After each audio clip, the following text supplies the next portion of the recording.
Está entrando no ar o primeiro de muitos episódios desse podcast da Nova Educação. Por ser o primeiro, tinha que trazer quem? Esse que eu vou te apresentar, que desde a concepção ali do conceito inicial do que seria a Nova Educação atua em outros nichos, não só no segmento de saúde, mas desde que a gente concebeu a Nova Educação, tendo um braço muito forte na área de saúde, esse que é o nosso entrevistado de hoje, sempre contribuiu e muito, continua contribuindo. Eu estou falando do Dr. Camilo Junqueira, não é? Doutor e pós-doutor em medicina pela UERJ, mestre em cardiologia pela UF, especialista em cardiologia pela SBC, especialista também em terapia intensiva pela MIBA, MBA executivo em saúde pela COPEAD da UFRJ, professor titular em cardiologia pela Unigran Rio, diretor técnico da Prima Qualitar Saúde e, recentemente, mais novo membro titular da Academia de Medicina do Estado do Rio de Janeiro. Agora sim, doutor Camilo, seja bem-vindo aqui. Obrigado, Marcos Dantas. Obrigado a toda a equipe da Nova Educação nesse novo conceito de ensino, desenvolvimento dos profissionais de saúde, tantos profissionais dos setores onde trabalhamos, das unidades onde trabalhamos, não só o colaborador médico, mas também outros profissionais afins da área de saúde. Então é um novo conceito de uma maneira rápida, para você que tem muito pouco tempo, às vezes, de aprender, de estudar, a gente está aqui pensando o que podemos facilitar a vida de vocês. Facilitar com uma trilha de aprendizagem de forma digital, gravada, onde você possa assistir quantas vezes for necessário, mas vamos além disso, mão na massa, né? Vamos botar a mão, executar o exame, executar o treinamento, porque é uma maneira de você fixar o seu conhecimento, corrigir seus erros no dia a dia, criar simulações realísticas, desde processos básicos de ressuscitação, que é o BLS, até cursos avançados como ultrassom beira-leito, ventilação mecânica, falamos de terapia intensiva, de cardiologia, e com isso a gente estamos sempre pensando o que nós podemos facilitar para a vida do profissional de saúde. Eu não vejo hoje uma grande instituição que não tenha um tripé, que é uma boa assistência, um bom desenvolvimento de ensino e educação continuada e pesquisa. E eu acho que nós estamos entrando aqui na educação, no treinamento, na educação continuada, facilitando para que você possa, no seu dia a dia, desenvolver melhor trabalho da assistência. E, consequentemente, as instituições, elas acabam ganhando corpo, ganhando musculatura e, obrigatoriamente, elas vão participando de projetos de pesquisa. Então, é um prazer muito grande estar aqui. Quero agradecer inicialmente ao Marcos. É um prazer todo nosso. Quero agradecer toda a equipe que trabalha com ele e dizer que esse é o nosso caminho. Estamos aqui hoje para discutir um pouquinho sobre a medicina, sobre a saúde, sobre o nosso jovem e futuro médico, que é o aluno de graduação. Vamos falar um pouquinho do mercado de trabalho da área médica, falar um pouquinho de tecnologia, que hoje não conseguimos afastar, não conseguimos separar a medicina tradicional, né, a semiologia, onde o médico, com a sua mão, com a sua experiência, com seus olhos, com seus ouvidos, consegue fazer o diagnóstico. Mas hoje em dia nós temos a tecnologia acoplada a isso. E não podemos mais separar. O médico que não acompanha a tecnologia, ele vai ficar defasado. Então ele precisa estar antenado. A tecnologia não vai substituir o médico, mas o médico tem que usar a tecnologia a seu favor. Só que eu vou chamar de cara pela intimidade, mas com todos esses títulos aqui eu acho que eu posso. Mas você transita na tua carreira, né, na tua profissional, você sempre transitou entre público e privado, entre academia, corpo docente. Fala um pouquinho pra gente aqui, o pessoal que está assistindo, se tem diferença desse perfil do aluno, da graduação, envolvendo público e privado? Dá uma apanhada da sua visão. Chegar para responder essa pergunta, Dantas, eu vou dizer que eu atuo tanto na assistência, de forma direta lá na ponta, ao mesmo tempo eu ajudo na formação, formar pessoas, treinar pessoas. Então, apesar de ser um professor, eu também sou um médico atuante e sei todas as dificuldades da ponta. Então eu digo que a gente não é só um técnico executivo, a gente tem que atuar também lá, porque um grande líder, ele tem que ter seguidores. Para ele ter seguidores, você tem que saber fazer. Então é o dono de uma empresa, de uma fábrica, ele tem que saber executar o que o funcionário dele está lá na frente. E é o termômetro, né? Real e que ele, está acontecendo. Eu falo que é a liderança pelo bom exemplo. Então, o líder, ele tem que dar o bom exemplo. O bom exemplo é você saber fazer bem, para poder passar isso para os seus seguidores, dos seus subordinados. Eu acho que isso é o grande papel hoje de um líder médico. Vamos começar na graduação. Eu hoje vejo o perfil do aluno da graduação um pouco diferente de 30 anos atrás, quando eu cursei a medicina. Hoje o aluno, vamos começar pela empresa privada, pela universidade privada. Hoje o custo de um curso de medicina é muito alto. Então nem todo mundo, mesmo que seja preparado intelectualmente, se preparou para fazer um vestibular, para passar, ele vai conseguir fazer um curso numa medicina privada. Por quê? Numa faculdade privada. Porque o custo é muito alto. Então, às vezes, nem sempre hoje em dia, o melhor aluno ele não vai estar, às vezes, numa universidade privada, porque ele não consegue pagar. Então, eu digo que o aluno da medicina da universidade privada hoje é quem pode pagar, que vai conseguir cursar. Acredito. Quem não consegue pagar, não vai cursar. Acredito. Na universidade pública, sim, continua ainda os melhores, os mais bem preparados, os que estudaram mais, que se prepararam mais, acabam indo para as universidades públicas. As universidadades públicas, hoje, algumas delas estão com um processo de dificuldade estrutural. Então, por um bom período, passamos por um investimento ruim, né, nas universidades, nos hospitais universitários. Então, isso dificultou um pouco a formação desses profissionais, mas ainda continuam centros de excelência da medicina pública brasileira. Tá? E hoje o perfil do aluno na instituição privada onde eu trabalho, eu vejo muito aluno mais velho, aquele de segunda graduação, que geralmente é um dentista, é um enfermeiro, um fisioterapeuta e outros das áreas que querem fazer uma segunda graduação para melhorar sua rentabilidade no mercado de trabalho. Então, eu vejo hoje um profissional mais velho, já com uma segunda graduação, uma pessoa que já trabalha, e cada vez menos pessoas mais novas. Então hoje eu tenho, lógico que nós temos pessoas mais novas e temos pessoas mais velhas, já de uma segunda graduação. E você tentar motivar esse pessoal é difícil, né? É difícil porque estão tentando utilizar muita tecnologia, a gente vai falar um pouquinho depois, eu acho que é importante falar da inteligência artificial, mas a tecnologia hoje veio para ajudar, mas ao mesmo tempo eu acho que ele acaba atrapalhando a formação do aluno. Mas você vai escrever um texto de um trabalho ou de uma monografia, muitos alunos já vão na internet, já pesquisam. Isso é real. Sempre teve, né, doutor? Sempre teve, mas hoje está muito mais... e hoje está muito mais fácil. O pessoal está mais preguiçoso. Acho que o avanço da tecnologia... Eu não sei se é preguiçoso. O ser humano, ele tende a ir sempre pelo caminho mais fácil. Perfeito. E esse caminho mais fácil... Esse caminho mais fácil nem sempre vai ser no futuro melhor. Eu falo muito para meus alunos o seguinte: temos aqui o Google, temos a internet, temos a inteligência artificial, todos os GPTs e o chat GPT que vai te responder rapidamente o que você precisa. Se um dia você tiver no seu plantão, não tiver internet, ou você esqueceu o seu celular, como é que você vai trabalhar? Perfeito. Como é que você vai executar aquilo que você... Então, eu acho que ajuda, mas a gente tem que tomar cuidado para não virar refém de uma ferramenta tecnológica que o dia que você não tiver, você não vai conseguir trabalhar.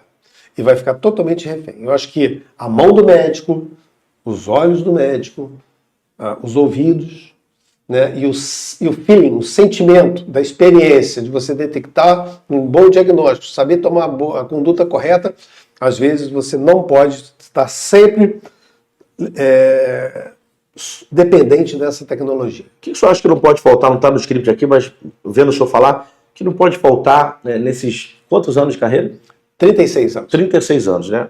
Não dá para resumir isso, mas se pudesse dar para essa garotada que está começando, ou quem está na segunda graduação, enfim,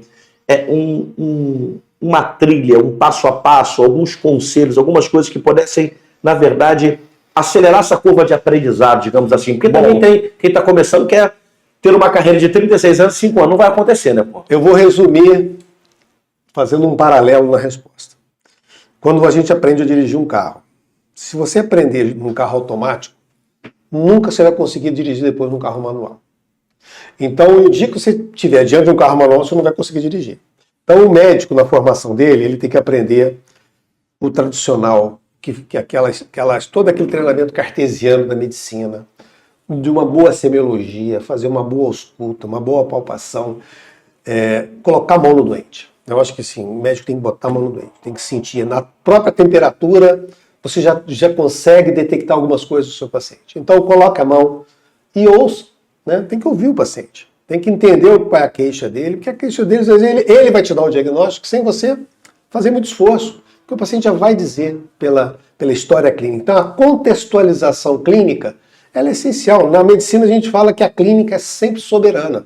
Então, e os exames, que hoje se pede muito exame, os exames eles são complementares, eles complementam alguma coisa. E o que eles complementam? A clínica do paciente.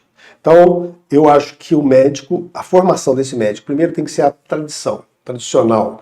Ele usar a sua mão, usar o seu estetoscópio, um simples aparelho de pressão, um exame complementar barato, rápido, às vezes um raio-x de tórax, e deixar os exames mais complexos, mais caros, mais refinados, por último. Que a medicina hoje, se nós formos usar toda a tecnologia disponível, tudo que a gente vai quebrar a medicina, tanto público quanto privada. Não se consegue pagar, com tantos recursos que nós temos hoje, a robótica que veio, né, para ajudar na cirurgia robótica, os exames complementares de imagem, que hoje são muito acurados, com uma sensibilidade e especificidade de diagnóstico muito alta, mas custam caro, isso custa dinheiro. Quem paga a conta? Ou é o público, são os impostos, nós pagamos, serviço público, aqui no Brasil o SUS, que é universal, ou as operadoras de saúde, que também hoje passam por dificuldades pelo alto custo da medicina, e acaba onerando o usuário desse plano de saúde, e quando você não tem isso aí, você acaba tendo que custear do próprio bolso. Então nem sempre uma internação em terapia intensiva, vários exames, a pessoa tem uma reserva financeira para poder bancar isso aí. Então eu acho que a medicina tem que começar pelo simples. Eu acho que o médico, eu sempre falo que o médico hoje tem que pensar simples, agir simples, né, e tomar medidas simples. Não adianta você querer inventar, porque isso vai custar dinheiro, alguém vai pagar essa conta. Uma outra coisa que eu brinco com os alunos, que o médico tem que andar rápido, falar rápido e pensar rápido. Então, porque hoje nós somos rápidos. O mundo hoje é muito rápido. As pessoas não têm mais paciência de esperar para falar contigo. Quando chega em casa, quando você fala assim, pegou o telefone, ligou, quer que você atenda na hora. Antigamente, quando a gente queria falar com alguém, o que a gente fazia? Ligava para o trabalho. Mandava chamar, marcava dizer que ia ligar à noite em casa. Então, a gente tinha paciência. Hoje, com a velocidade da tecnologia, as pessoas não têm mais essa paciência. Mas nós temos que entender isso. E temos que acompanhar, senão a gente fica para trás. É a regra do jogo, né? E em relação à tecnologia, o aluno que fizer uma boa semiologia, que tiver todo treinamento específico do básico, do tradicional da medicina, que são coisas importantes, de um bom exame físico, uma boa anamnese, colher uma boa história, ele que vai ter a tecnologia, incluindo hoje a inteligência artificial, isso vai ajudar esse médico. Ele vai ficar mais rápido também, ele vai ficar mais eficiente. O índice de erro dele vai diminuir. Então, eu acho que quem vai ser o bom médico? Aquele que souber o tradicional e, ao mesmo tempo, acoplou o conhecimento dele à tecnologia.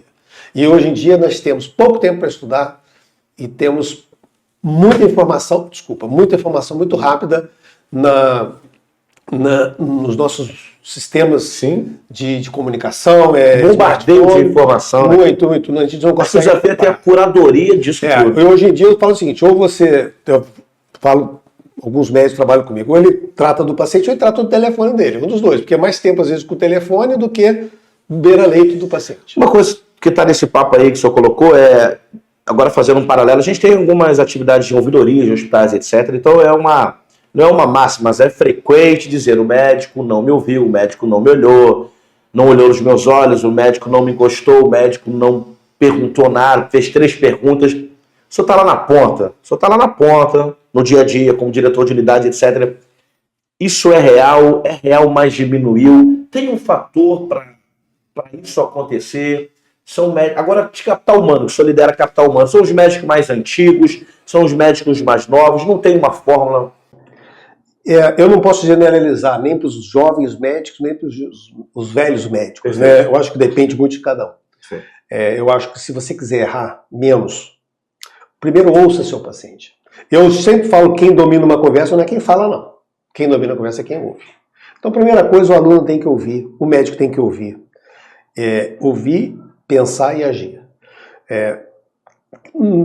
Se você não quer ter problema com o paciente ou com o familiar, primeiro ouça, coloque a mão no seu paciente, nem que seja a mão para fazer um carinho, olhe o seu paciente nos olhos, explique para ele, que ele peça para ele dizer se ele entendeu o que você falou, e com isso você vai ter uma relação médico-paciente muito mais eficiente. Então, os processos médicos geralmente é por insatisfação do paciente, porque às vezes o médico nem olhou para mim, nem botou a mão, então coloque a mão, mesmo que você sabendo que você não vai mudar nada do seu diagnóstico, mas coloque a mão. Mas para ele é importante, né? Para ele é importante. O momento que ele está vivendo. Então, assim, coloque-se na posição do paciente. Eu sempre falo assim, vamos fazer o teste.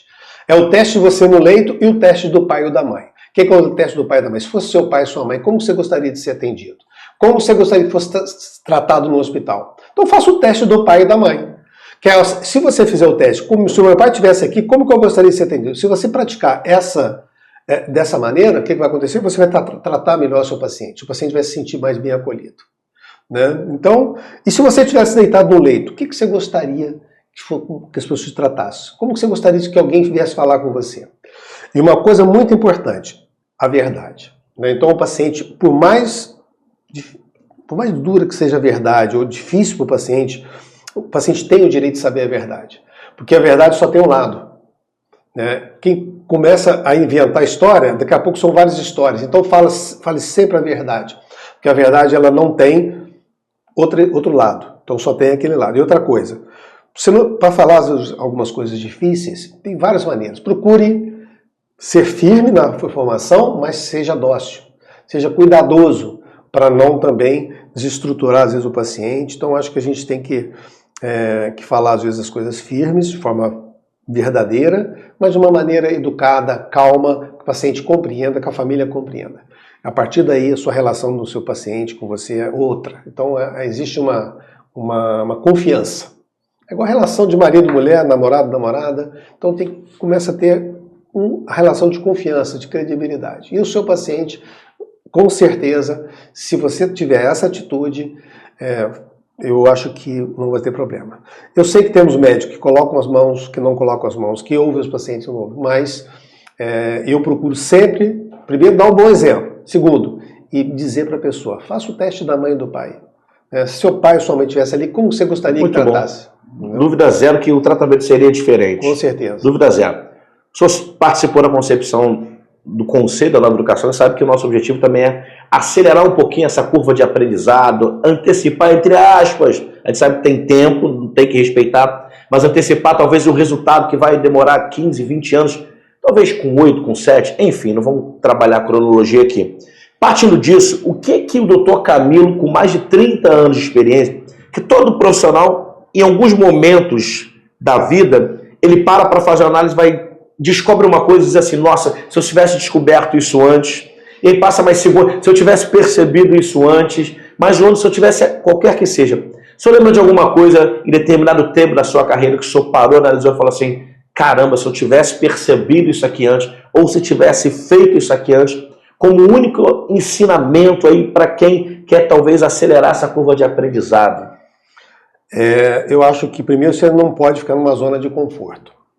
Eu acho que aquele médico se deita nas cordas, é um jargão militar, deitou nas cordas, quer dizer, se acomodou. Então aquele que se acomoda, não quer tá sempre melhorando, você não precisa fazer muita coisa hoje em dia, com muita facilidade você vai conseguir se desenvolver. Na Nova Educação nós vamos proporcionar isso, trilhas rápidas, de fácil entendimento, uma revisão daquilo que é o mais importante. Nas nossas sessões clínicas, nós estamos fazendo mensalmente, estamos sempre atualizando grandes temas da área da medicina, não só da cardiologia, que é da minha especialidade.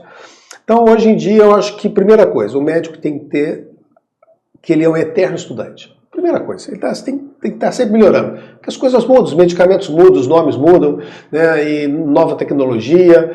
Então, a verdade de ontem da medicação não é a verdade de hoje.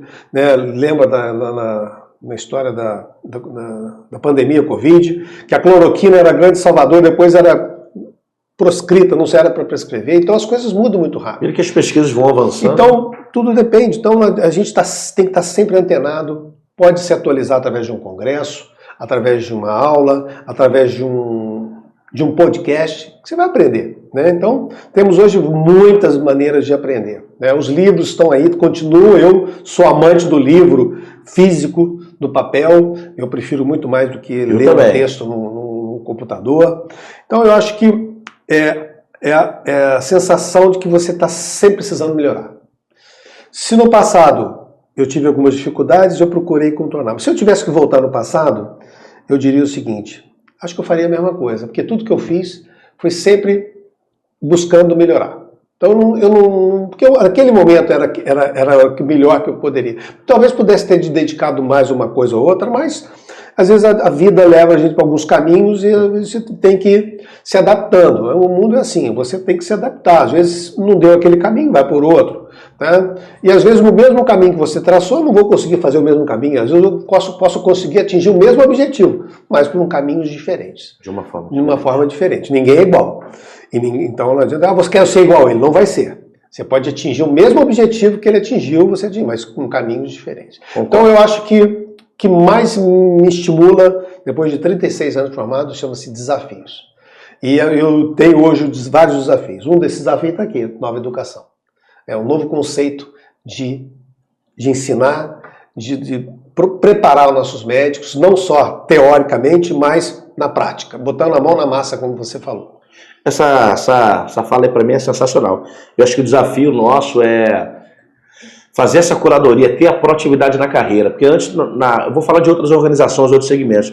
As empresas detinham o crescimento da carreira do colaborador, porque elas investiam em seminários, ele só estudava se ela pagasse, ele só estudava se trouxesse um palestrante. O que aconteceu com o advento da tecnologia na internet? Isso mudou. Então, a curadoria, o autogerenciamento da carreira passou a ser do profissional. Ele tem a possibilidade de estudar o que ele quiser, da forma que ele quiser, no tempo que ele quiser. E é um desafio que a gente vem superar também, entrar na rotina, porque o médico, por exemplo, né? Um médico ou um acadêmico, ele está sempre estudando e às vezes quando vai para o mercado, a gente vai falar do mercado, já não tem tanto tempo, diz que não tem tanto tempo, eu acredito que não tenha tanto tempo, entra, emenda em plantões, etc. E a Nova Educação vem também com a tecnologia para entrar aí. Por exemplo, a gente tem nosso app, para entrar dentro da rotina do usuário. Então, talvez ele não possa acessar no EAD, no PC, mas ele pode acessar pelo app. Talvez ele esteja dirigindo, não pode acessar pelo app. Tem um podcast, tem um áudio onde ele pode ouvir. E acho que o que vale da sua fala é, que o senhor disse que não mudaria, essa proatividade na busca constante por melhoria.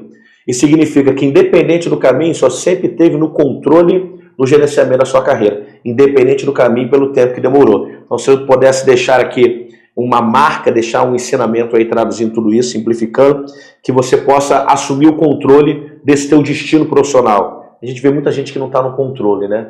Está todo mundo no controle, menos ele, menos ela está no controle. A tecnologia, a distração está controlando ela e a pessoa não tem um plano de ação nos próximos 2 anos, 3 anos, 5 anos. O que é que eu preciso fazer? Com quem eu preciso estar? Que livro eu preciso ler? Que especialização eu preciso fazer? Uma outra coisa importante, Dantas, eu acho que isso a gente está trabalhando isso junto com a equipe de vocês, é o seguinte, eu falo que o ensino formal, porque às vezes a pessoa consegue desenvolver alguma habilidade ou algum treinamento de forma informal, mas se ela não tiver uma certificação de uma unidade, de uma estrutura com referência, né? Então você faz um curso, se você não tiver o certificado, é como se você não tivesse feito. Então, essa formalidade. Às vezes você se especializa. Me especializei, treinei, sou um excelente cardiologista, sei tudo. Mas se você não tiver a titulação, hoje cada vez mais as empresas, os convênios, os concursos públicos, quando existem, né,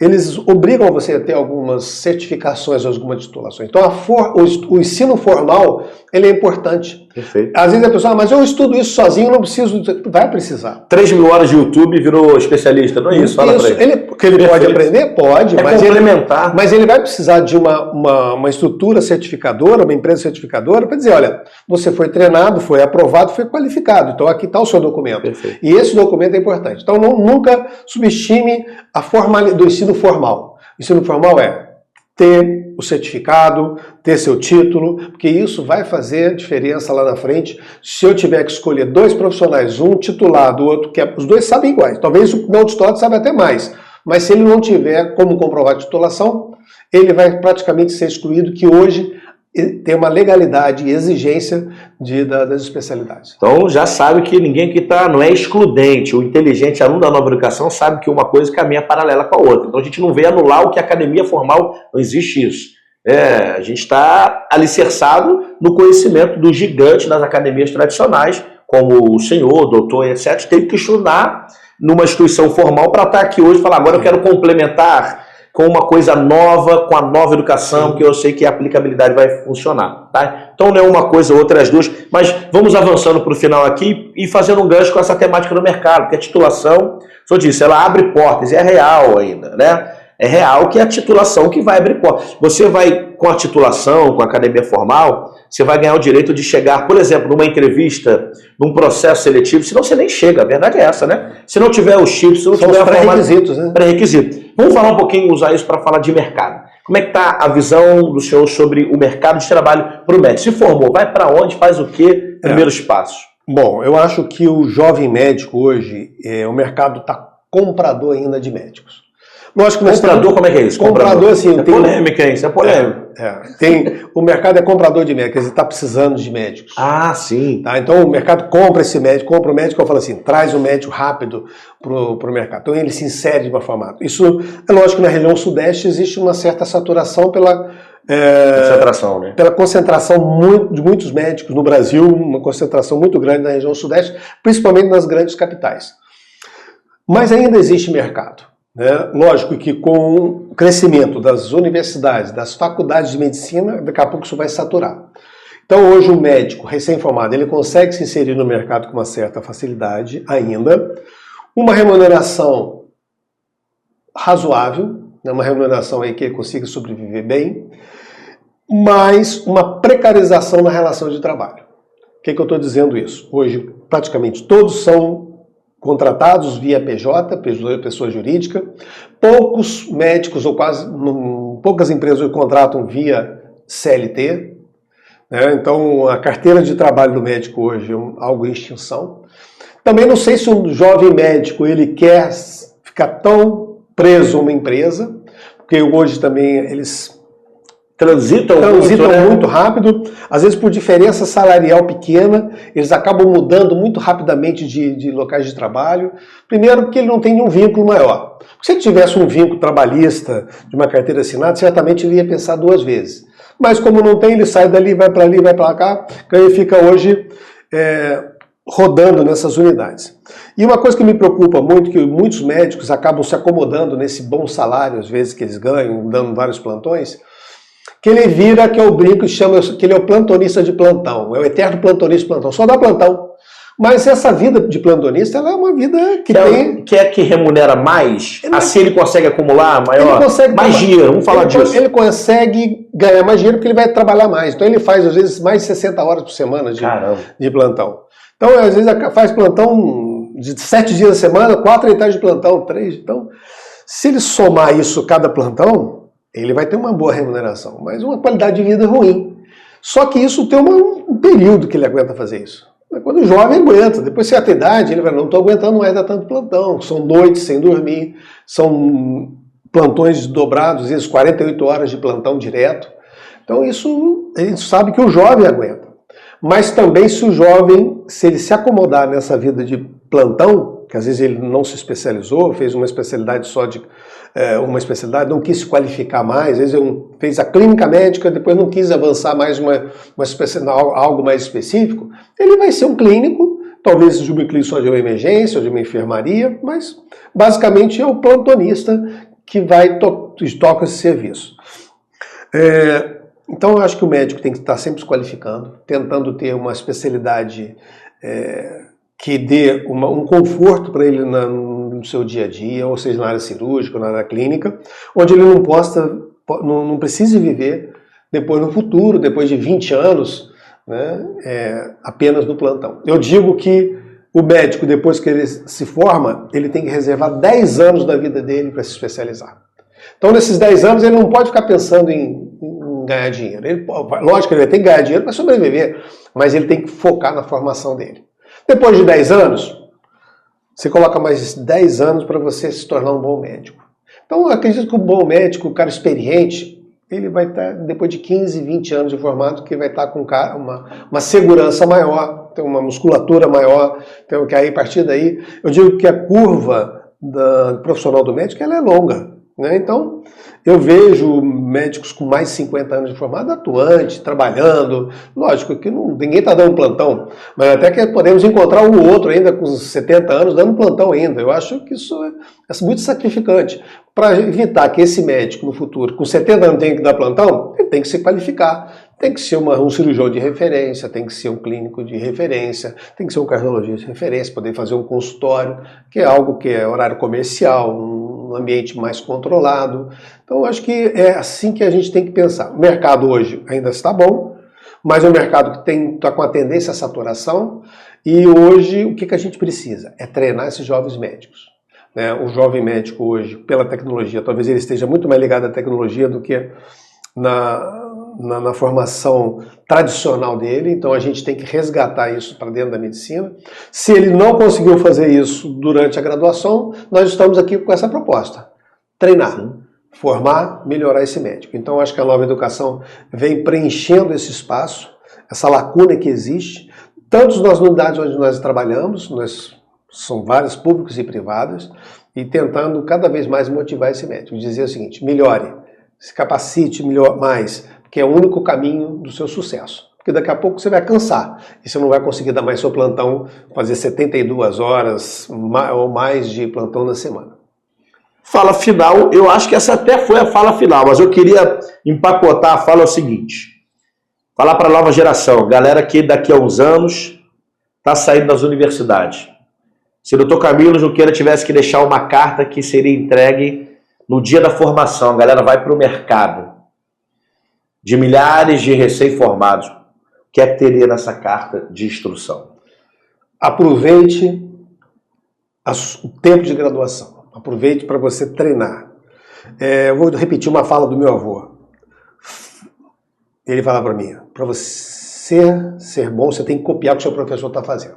Então, os professores hoje têm que estar preocupados em ensinar a medicina cartesiana, tradicional, dizer que a tecnologia, a inteligência artificial está sendo acoplada a isso, você tem que usar, mas usar com cuidado e sempre contextualizando.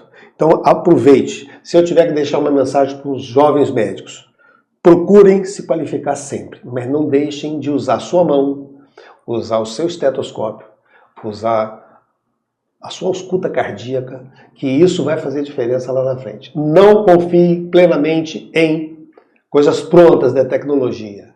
A inteligência artificial pode falhar, o Google pode te dar uma informação uma informação não totalmente completa. Nós sabemos que tem bons produtos na internet, mas temos muito lixo. Então, cuidado com o lixo. Então, procure sempre se qualificar. Eu tenho certeza que esse caminho que nós estamos construindo agora da Nova Educação, esse é um caminho que não vai ter volta, e nós vamos, com certeza, melhorar, qualificar os nossos profissionais internos das nossas unidades e também os externos. E com isso contribuir, com certeza, para a melhoria, para o engrandecimento da medicina brasileira, que ela já vem avançando muito, mas tem muito a crescer ainda, muito a melhorar. E não deixem, uma coisa importante, não deixem de tratar seu paciente de forma humana, tratar os familiares, paciência com os familiares. Né? Quando um paciente fica doente, a família adoece também. Então, e trate bem os seus pacientes, os seus familiares, os amigos dos pacientes. Ouçam mais do que falem. Tá? Porque se você ouvir, você vai dominar a conversa e a relação médico-paciente começa você sabendo ouvir. E ninguém é dono da verdade. A arrogância pode ser excelente médico, mas se for uma pessoa arrogante, grossa, tudo que você sabe, tem conhecimento, vai ser desconstruído ali nessa relação. Então, eu acho que com isso a gente vai conseguir transformar a medicina do Brasil em algo melhor. Eu tenho certeza que nós estamos no caminho certo. Então, quero agradecer aqui o convite desse podcast. Nós que agradecemos. Estaremos juntos sempre, construindo com toda a equipe aqui da Nova Educação. Traremos futuramente novos integrantes, novos pensadores da medicina, formadores da medicina, para melhorar aqui a nossa história, que vai ser longa, tenho certeza. Dúvida zero. Aprende com quem fez e quem faz. Esse foi o Dr. Camilo Junqueiro, nosso primeiro convidado do primeiro episódio. Tinha que ser com ele, do podcast da Nova Educação. Te vejo em breve. Um abraço. Muito obrigado a todos. Forte abraço.